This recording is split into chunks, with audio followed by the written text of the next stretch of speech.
محفل عروسی عجیب و غیر قابل باور قسیم ابراهیمی ازدواج کرد.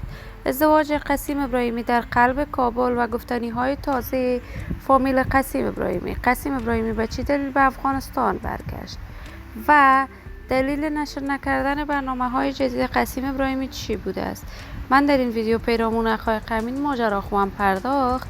پس در ادامه با کانال دنیا اینفو باشید.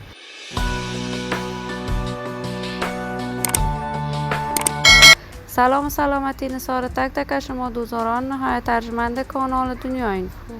شما را خوش آمدید میگم به یکی دیگر از ویدیوهای جذاب و دیدنی این کانال.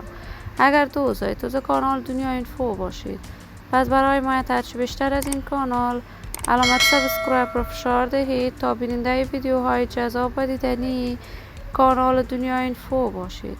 قسیم ابراهیمی مجری موفق، چهره شناخته شده، مطرح و سرشناس در میان مردم افغانستان است.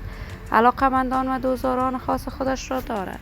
قسیم ابراهیمی آغاز کارهای کمدیش از برنامه خنده بازار تلویزیون طلوع بود و توانست با استعداد و پشتکارش در تلویزیون جهانی طلوع را پیدا کند. برنامه‌های مختلف را برای این تلویزیون جهانی ساخت و درآمد خوبی هم داشت. قسیم ابراهیمی مانند هزاران افغان دیگر بعد از تحولات سیاسی حاکم در افغانستان رخت مهاجرت و کشور امریکا است. اما قسیم ابراهیمی نتوانست به امریکا برسد. وی در دبی برای 3 سال مهاجرت کرد و دوباره به وطنش برگشت. تازه تصاویر قسیم ابراهیمی در صفحات مجازی دست به دست می شود که وی در کابل ازدواج کرده است و در ازدواج قسیم ابراهیمی تمامی چهره های مشهور افغان اشتراک کرده است. این همه در حالی است که قسیم ابراهیمی کاملا از پرده رسانه ها و ساخت برنامه هایش به دور است. ولی ما آرزوی خوشبختی، موفقیت و سعادت برای قسیم ابراهیمی با جمعی جوانان کشور از بارگاه عزت الله عزال تمنا دارم.